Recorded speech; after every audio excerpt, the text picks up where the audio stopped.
Hi guys, that's GWR 45xx speaking, with a much overdue loco review. Now, as promised in my updates, I was saying I was going to get around to doing some reviews, and finally here we are. Now, this loco's not new to the necessarily new to the market. It's been around for a number of years, but this is quite a recent livery. This livery was released last year, and the model's not exactly new to me either. I've had it well, just before Christmas of last year. So yeah, I bought it at the Compton Model Railway exhibition. Basically, I bought it off the Signals trade stand that were there, and I tested it on Compton Martin, but sadly it did not work. It seemed to be sticking when it was basically the full rotation of the wheel. When it was getting to a certain point, it was sticking, and we couldn't figure out why it was. So I basically gave it straight back, sadly, right there and then, sort of thing. As I mentioned, I had a lot of bad luck with Bachmann models last year, and this was the last one that, touch wood, that I had trouble with. And, kind people of Signals, as always, they took it back and gave me a refund straight away. And I went in there a couple of weeks later, because I wanted to weather up a loco, and I was searching for an old second-hand loco, because, sometimes they get stock, they have quite a lot of second-hand stock, or sometimes they have locos that are not worth selling, basically bits missing and stuff like that, and I was hoping to get one of those so I could weather it up. But they didn't have any in at the precise time I went in, but they mentioned the Bachmann 45xx that I gave them that wasn't running. So I took it on and weathered it up. And when I was adding the final touches to the weathering, I thought, wow, I'm quite impressed with this. For my first go, I was very impressed with it. So what I did was I checked it running to see where the fault was, and it turns out the Great Western Lubricator, which is there, was at an angle. So I just slightly adjusted it, very, very, very gently and slightly, and as if magic, it ran. So when I took it back to Signals, they basically said, "Oh, give it back once you've weathered it up, and we'll try and get it going." And I said, "Well, I got it going, and I'm very pleased with my weathering work on it." And I bought it back again. So basically, I bought this model twice. But a big thanks to the people at Signals for allowing me to do that. And it gave me time to practice my weathering. As I mentioned, this is the first locomotive I ever weathered, so it's that special to me. And also it's special to me because I bought it at the Compton Martin Model Railway exhibition, well, first time round anyway, which, as you know, was the exhibition I organised last year. So it is a very, very special loco to me.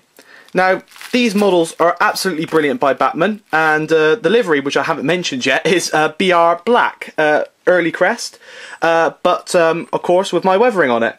So when we turn it over, we got as always with Bachmann, we have the history of the loco, and the 45xx was development of Churchill's earlier 44xx class tank locomotive, almost identical to the original 44 class. The only major difference to note to the 45xx was the larger diameter of driving wheel.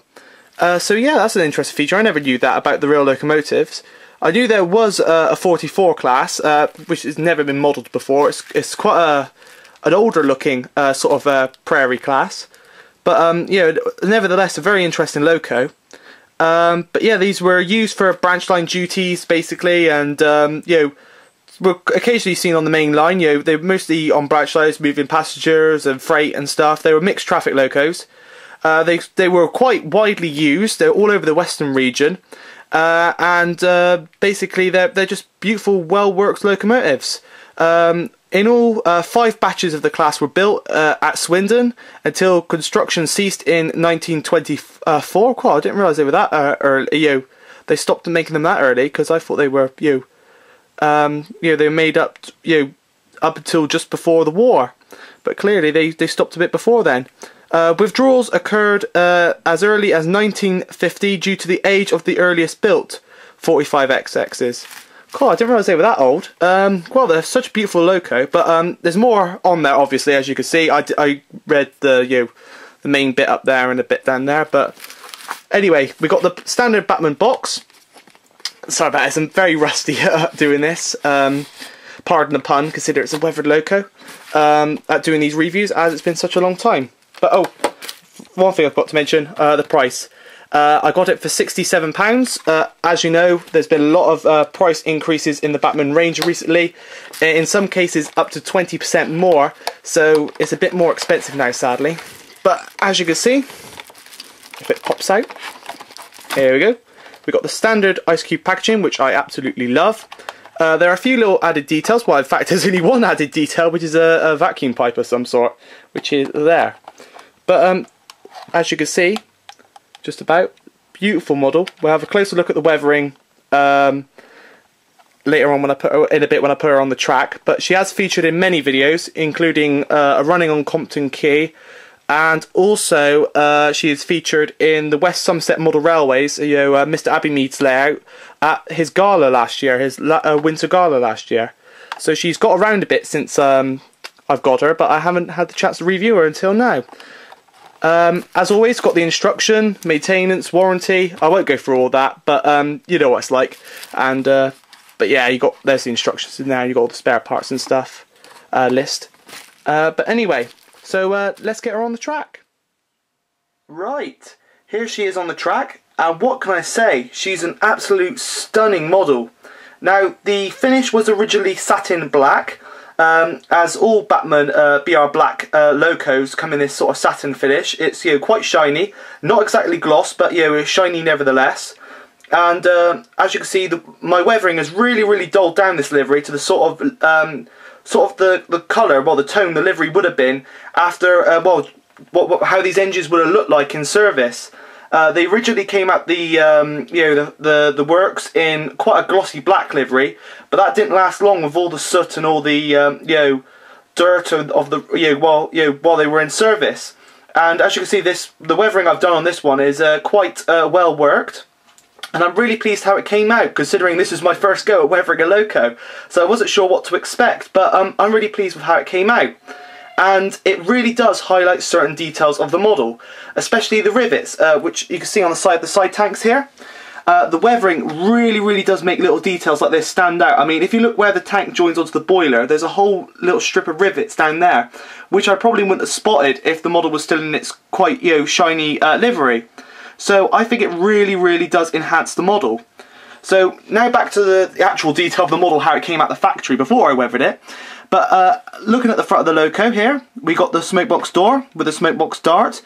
And as you can see, the running number of this loco is 4545, which is quite ironic considering the loco class is a 45xx.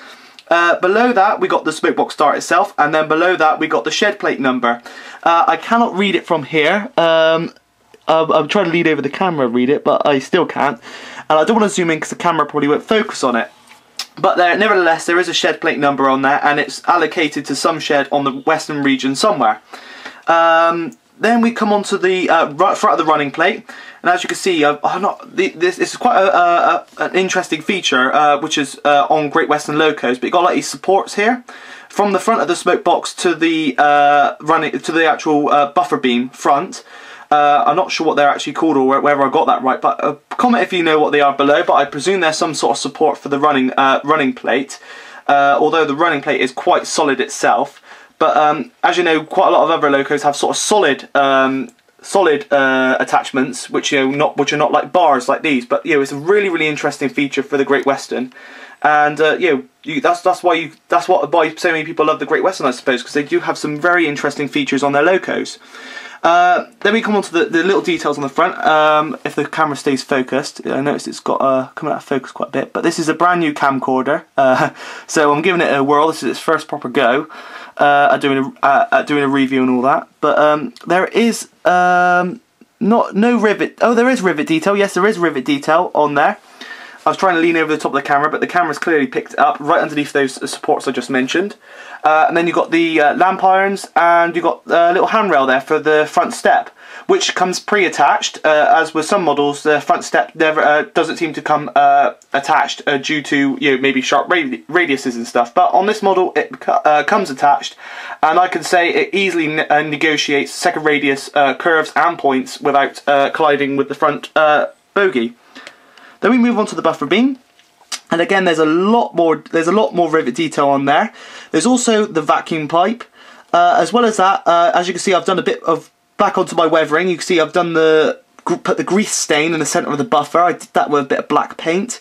It really is a nice little interesting feature, and it really does top off when you've weathered up a loco, because that as you see even on preserved locos, there's always a big greasy build up on there, and even if the loco's been really well cleaned, that area still tends to stay muddy or dirty and greasy. But anyway, we come onto the side, and as you can see, we come onto the side of the smoke box into the boiler, and there we got this beautiful detail here for the connecting rods.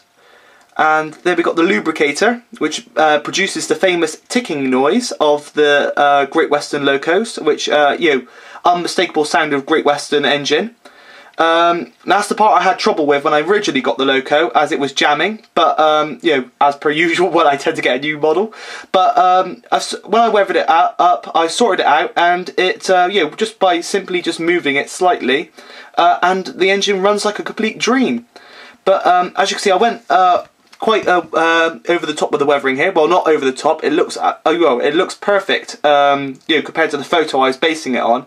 But this is the area on the loco which really does get dirty. And as you can see, I put a lot of grease and muck on the linkage there, which would absolutely be caked due to it being oiled up, and then obviously all the dirt getting caught in all the oil and grease and all that to keep it well lubricated. And I've done it also on the front of the cylinder block here. It's not sure if you can see it from this angle, but it's rustier on the front than it is on the side. And but yeah, it really does enhance this area. But as well as that, the engine comes pre-fitted with the cylinder drainage cockets on the bottom. You can just about see them, but they are pre-fitted on the bottom there. Moving up. We've got this beautiful detail here, as well as the start of the water tanks, and as you can see, we've got all the filler caps and all that on top, all very well picked out. I put a lot of soot on the top of the model when I weathered it. One thing I couldn't quite weather up is the famous safety valve, which is out of focus because it's focusing on the wagons behind. Go on, there we go. That was quite hard to weather up, but then again, being quite a dominant feature on Great Western engines with the copper top chimney and the brass safety valves, they tend to be quite well polished. So I thought I would, I dulled it down a bit. Don't get me wrong, it was very shiny, but those parts of the engine, with the odd bit that seemed to get cleaned, along with the whistles and stuff, basically the nice features on the locos, they tend to get cleaned. So it's quite fitting on the engine really. But that's as you can see, very well picked out by Bachmann. If you look at the top as well, there you got the safety valves. Then we move on to the back. We've got the whistles, and then we move back down to the chassis again, and there's that lovely rivet detail, and of course the BR Early crest, which is very well picked out, and I just love that. I just love the large Early emblem. It's got to be my favourite sort of crest for a loco. The BR late one's nice, but I do love the early one. I prefer the early one, especially on a unlined black loco. It looks absolutely superb. Then we come on down to the steps and the sand boxes, and there's some fine pipework down here as well. The weathering went a bit white here, which is perfect because this is where a limescale would have built up with the steam pipes around there. And as you can see, it's sort of gone onto the step, which is what would have happened. And it's ironically on the photo that I based this loco on, because I weathered this loco from a photo, and it does actually do that. So that turned out quite well. Then we come back up again. We got the cab door. And of course the cab, I'm not sure if you can see the cab detail, but there is cab detail in there. Not as good as most up-to-date models, as you know, but then again this cab is very small and enclosed, so it is very hard to see in there. But yeah, nevertheless there is plenty of detail in there. Come on to the roof. I put a lot of soot on the roof, as you can see, which is where it would have congregated quite a lot. And of course the coal as well. I really dulled that down, as the coal is quite shiny, as is with most RTR models. So yeah, that's been improved. And then onto the back, if the light picks it out, there is more lamp irons and the steps to get up into the bunker as well. And the buffer beam is practically the same as the front one, except there's a a different sort of vacuum pipe. But again, that's all pre-fitted. So all in all, a very lovely model. So let's see how it performs. Now, I still haven't changed over my controller yet. is still the HM2000, but as you know, I've got a Gauge Master D controller, which I pronounced wrong in my update or whatever. But yeah, I've got a Gauge Master D, which is a very, very smooth performing controller. But anyway, nevertheless, we're going to run it on the Gauge Master the Hornby HM2000. Sorry. So let's see how it goes. Here we go. It's time to apply power. And look at that, a very, very smooth pull away there. Keep it at this speed a minute.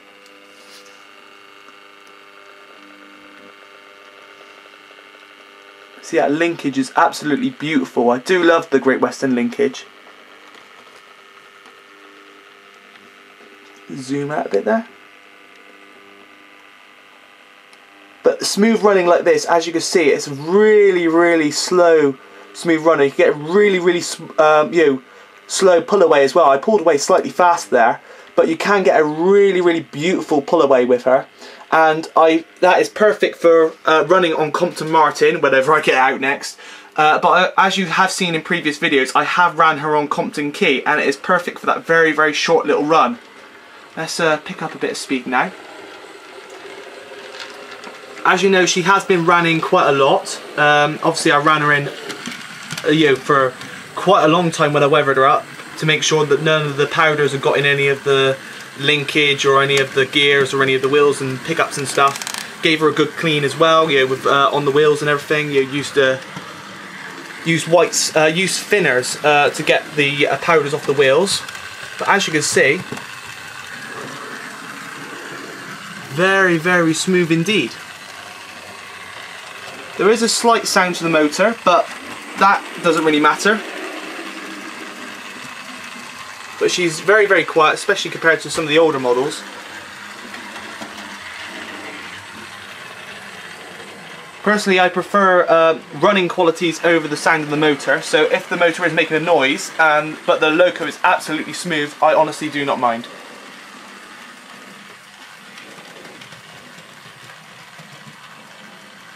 One thing that I have noticed about the weathered finish is when I started running her in, obviously the motor warms up a bit, as with all motors and locos, and some of the weathering started to sort of not move around, but sort of change. As you can see on top of the firebox there, it's sort of you can see where some of the soot is sort of stopped, and it's where the firebox, as is with a real firebox, has warmed up, because that's where the motor's to.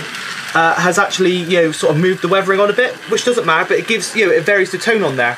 And one thing I really do like about the models, where I oiled up the wheels, or where the wheels came pre-oiled, where all the joins are, the connections for the rods and stuff.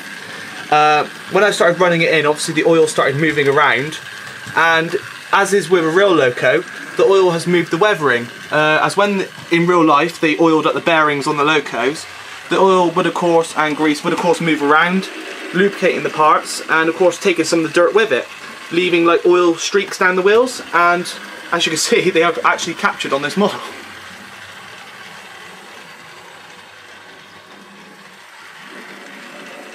There you go. This really, really beautiful loco, and captures the sort of Great Western Branch line trains that would have ran around my area. So to match, I'm going to run her with some branch line stock. So we're going to pull her up along here. Well, let me pull her up in a minute, and I will couple her up to some stock, which you can see now just behind the weathered wagons there. So anyway, I'll be back in a mo. Right, here's the coaches on the outer loop, and as you can see, the 45xx is slowly coming into shot. Again, an excellent runner in reverse too. Slow her up a bit. Ready for coupling up. Perfect. Now, many of you viewers have probably realised by this point that these coaches are not actually Western Region stock. They are actually Midland. Now, these models are made by Dapol, and they depict Stanier non-corridor coaches, which of course is Midland region. But you're probably wondering why I've actually paired them up with the, of course, Great Western 45xx here. Now there's two reasons to that. One, they are very similar to Great Western coaches that would have travelled behind 45xx and would have seen service in my area in the West Country. Now the second reason is because of the S&D. Now many of you probably know that the S&D was taken over by the Great Western or the Western region during nationalisation, into British Railways. And this meant that a number of Great Western engines and stock saw service on the S&D. Now, one of these, of course, was Collet Goods, and the second was Pannier Tanks, but there are rumours that Prairies as well ran on the line. Now, there were these, combos like this. Basically, there are photos of Great Western engines hauling Midland stock and vice versa. So I thought it'd be an interesting combination. Now these coaches in particular were seen on quite common on the S&D, and especially one of the parts, which was the Highbridge branch, which was the branch line which ran off the S&D through Highbridge, from Evercreech Junction through Highbridge to Burnham-on-Sea. And these coaches were quite common on that route. And there's a photo that I have of these standing at a station behind a Great Western Collet Goods, which I have a model of, ironically, and it's the same number as well, 3210, which actually, which is the actual loco in the photo, and it actually is with two crimson Stanier non-corridor stock coaches like these. So I thought I'd make a nice little combo with the Prairie here. So I'm going to do a review on these, as they are excellent value, and I have yet to review them. I've had them for quite a while, so I'll probably upload that review in between this review, which you're watching now, and the running video. So the running video covers both reviews.